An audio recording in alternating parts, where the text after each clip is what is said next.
Welcome back to Guff Stuff Podcast. I'm Guff. And I'm Javan. So what's been going on in the gaming world for you? Things have changed up a little bit. I've changed my gaming a little bit. What have you been playing? I recently did a 20-hour playthrough, just kind of rushed the campaign more or less, for a game called The Rift Breaker. Right. It's kind of like a tower defense automation. It checked a lot of boxes in my like to do. Right. Yeah, I seen you playing it one night and watched. Yeah, it looked interesting. It was pretty fun. I got more to explore. However, today, as we're recording, it's September 9th. And tomorrow, I'm screwed because the new Satisfactory 1.0 drops. Yes, Satisfactory tomorrow. And I'm done for, man. There is no hope for me. So we better just record as much as we can today. Yeah. Because afterwards it might be a while. I was talking to a buddy of mine about the last tier.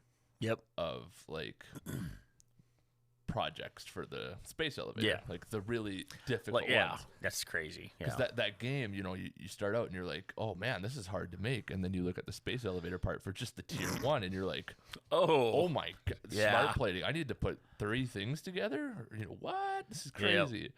And then you get into like some of the tier 2 and you're like, oh, now I got to add steel and rubber to this? What? Yeah.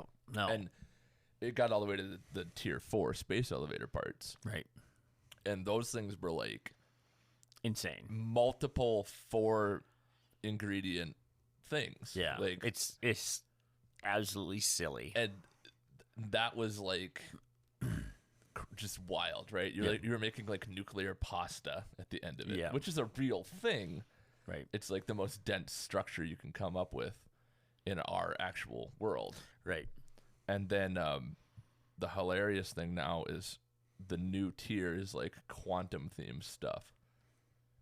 So I have a feeling it's going to... I have this strange suspicion they're going to add like probability.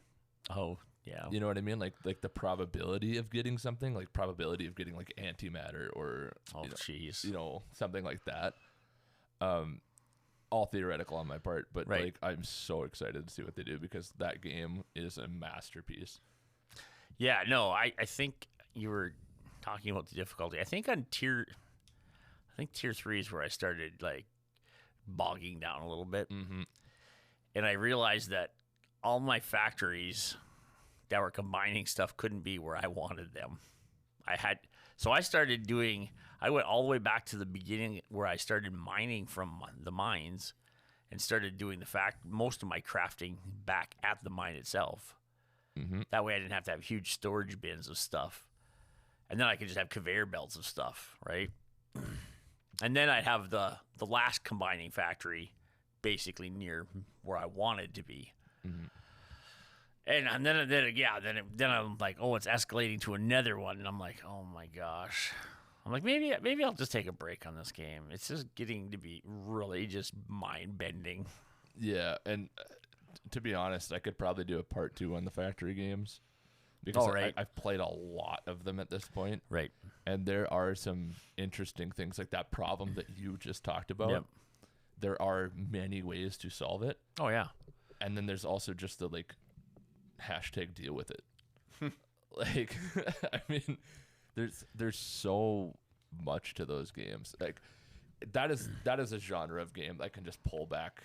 Right. It's like the Matryoshka dolls, the nesting Russian nesting dolls. You open one, you're like, oh, there's another one in there, and they just keep going. You're like, wait, what the heck? It's like flipped.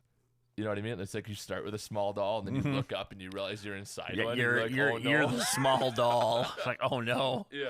Yeah, that game is crazy. I don't know if I'll play it right away because I don't know, but we'll see, I guess. Also, we'll see whatever comes across the plate. I'm super excited for it to be 1.0 because now they can actually start really focusing on the multiplayer aspect. That's true. The game is they did a lot of beefing up the multiplayer, right? But having a stable release now that's not experimental. That's not on a beta branch or anything like that. Right. And having just like we know that this is the stable release. We can all play on this branch now. Right. Is going to be very fun. And I'm glad that I didn't solve the game completely and that they held back some extra stuff, kind of like Larian did with Baldur's Gate 3. Yep. They're like, look, even if you dedicated a lot of time in the early access, you're still going to have a lot to do. Right. Super smart design choice on their part. Absolutely. I guess now I'll counter with a question. And sure. What have you been playing lately? Oh, what have I? I was playing something. Oh, I went back through my games library and seen what games updated just to see. Mm-hmm. And I got back to L.A.G.S. Oh yeah, we were playing that for quite a while. Yeah, they updated graphics. They've added more crafting. They've made it a little more streamlined, so it's not so didn't seem so clunky. That's why I just decided I was gonna, and they put more like I don't know. They just did more. There's just more. Right? More content. Not that there wasn't plenty of content to begin with. It was just, I don't know. The only downfall to that now, though, I have one gripe with it, is it seems like with all the updated everything that it's a little more laggy and stuttery. Does that make sense? Optimized. Yeah, I don't think it's as optimized as it was before. Okay. And, I've turned the graphics down. Not that I should have turned graphics down on a game like that, but I tried just to see if that maybe was the problem. And it's not. There's just something in the game that makes it a little more clunky now. It whether might it was my have to do desktop with or my... like entity count. Yeah, I don't have no idea. I know some games that's where the because in a game like Factorio, for example, like the graphics aren't that good. Right. The graphics shouldn't be a problem. Right. But that game will stutter, but it has to do with how many microprocesses are going on, and L.A.G.S has a lot of stuff like that. Yeah, right. I mean, a lot of AI to keep track of and stuff. Yeah, my thought was just when I first started playing it started doing that. Now that's whether I was playing on my laptop or my desktop. And I thought, well, that's kind of sad. And then I read little reviews, and a lot of people are having that same weird. It doesn't really change the game at all. It's just when you transition, it just stutters a little bit. Mm-hmm. I know Minecraft is kind of the same way, especially if you're playing on a really old server that has a lot of stuff. Oh, like you've done a lot of modifications to the seed or whatever. Right, and then you'll notice that when you transition, say from when you're going from underground to upground, you notice sometimes there's a little weird hiccup or whatever. Right, that's kind of what it doesn't matter. I think they've improved the game quite a bit, and I've enjoyed that a lot. I tried a few other games that had updates that I still don't like playing. It's funny to me too. Like, it's unfortunate for a lot of developers, and I think this is where Satisfactory. Not to go back to Satisfactory. No, it's fine. I was very happy in Songs of Conquest too, which we've talked about before. I think they did early access really well. Yeah, because they actually had updates where it was like, it didn't seem like they added any content. Like, it didn't feel like they added any content, and they didn't, because they were like, no, we're going to focus on Songs of Conquest, like mod support. We know there's a lot of features you guys want. We're not going to be able to add them all, so we're going to give dedicated mod support for the game. Right. Brilliant idea. Yeah, no, that's good. Like go, take a vector that's close to what people want, or give the people the tools that they want. Right. Yeah, no, a company that did that really well, that gets a lot of flack, is Wildcat Studios, when they did it for Ark.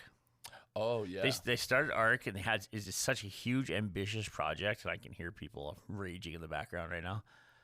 But they opened mod support almost day one.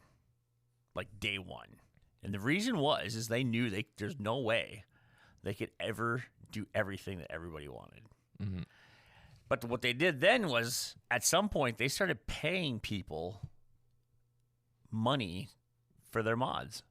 Oh, they headhunted them, basically? Yeah, some guy would be making a mod for this or that or whatever, just to improve, say, the number of saddles, the different types of saddles. I don't know if they actually did that or not, but they'd be like, oh, everybody downloads this mod. I think we'll give this guy $5,000 a month just to keep up with that mod every time we update. Because, a lot of mods die because literally a game player just I don't play the game anymore. Why should I keep the mod going? You incentivize everyone to. I thought that was a brilliant idea. Pretty awesome way. There's a lot of great things that got added to Arc literally just because of modders. Yeah, and it incentivizes people to like find a solution to a problem. Yeah. And do it well. Yeah, and they were getting paid pretty decent. I mean, I can't think of any gamer right off the top of my head that I know that wouldn't, that dabbles in modding that wouldn't appreciate $5 grand a month. Like I mean, that's a pretty that's a little more than a side hustle. That's a pretty good side hustle, right? But I mean, if all you have to do is make sure your mod is updated and still accessible when the new patch goes in every week. Okay, so I get to work for 10 hours a week or whatever it is. Then I don't even know how long it takes to. Yeah, because if it's, let's just assume it's like, let's do something simple. Let's say it's like $800 a week. Right. So that's $3,200 a month. Right. That's $20 an hour. Yeah. For a 40-hour work week. Yeah, like that's a full-time job for some people. I'm assuming most mods don't take a lot of work. So I've seen some of the mod guys. I'm waiting for the mod to update. Yeah, I'll do that here in a minute. And then like 10 minutes later, the mod's updated. Yeah, and at $5 grand a month, that's $60K a year. Yeah.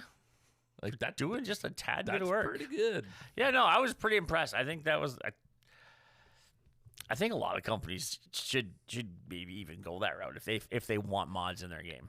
At the end of the day too though, it is like in a game like Arc or a game where you don't have microtransactions, let's say, there is a finite amount of money coming in. Oh, absolutely. And then especially with Arc where you need to maintain official servers and all of that, I could see where the incentive isn't there. Right. But at the end of the day too, it's like there's got to be a balance somewhere, right? Well, no, that balance. Oh, absolutely. Well, I think in the long run they just bought out some of these mods. They're like, hey, like S Plus mod was a really good example. You don't even really need to install that anymore. Most of it's already built in straight into Arc now. So it's like, which is a mod that makes the walls place the right direction and all that weird stuff. Yeah.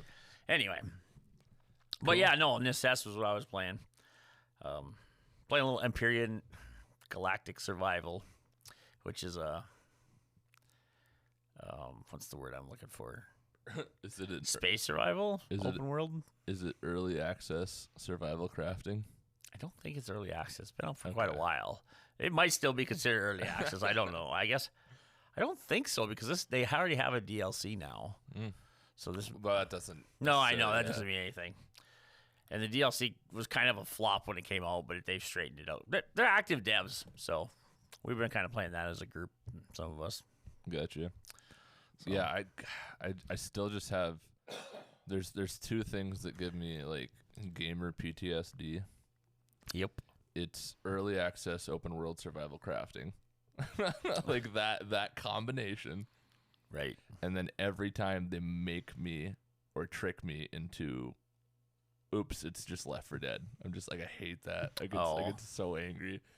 Like I get so excited for a game and I'm like, yeah, this is so neat. And then I realize like after sinking I've never even played Left 4 Dead, so 20 to 30 hours and that it's just Left 4 Dead. Yeah. I've never even played and that. And some of I knew, or like I guess it's not even Left 4 Dead now. It's like I think Vermintide is the like archetype for it, I guess. Right. I don't know how to describe it. I never played it's basically like a level based kind of linear shooter where you do an objective. Oh, but gotcha. It's like pseudo randomized, Deep Rock Galactic, stuff like that. Yeah. I actually bought that one. I never played it. And like they're fun, but I only ever get like 20, 30 hours out of them because I'm like I've kind of just. But have you paid more than $20 or $30 for them? No. Right. No, so you're doing fine. Yeah, I'm doing all right. Fine. Like and at the end of the day, it's a fun thing to like go, and a lot of my friends like to play them, so it's just like it's like a social thing. Oh, absolutely. Like I don't buy the game for the meat and potatoes of the game. No, yeah, that's actually, you know what? That's a good podcast subject. I was just thinking that the whole too. Social why play eating social gaming? I like that. Yeah, I think we're both writing it down. Yeah, we're both forgetful, so that's how that works. But anyway, that was just a little short podcast. See what we're playing, our game of the week per se. Alrighty. Well, I guess we'll until next time. get you guys on the next one.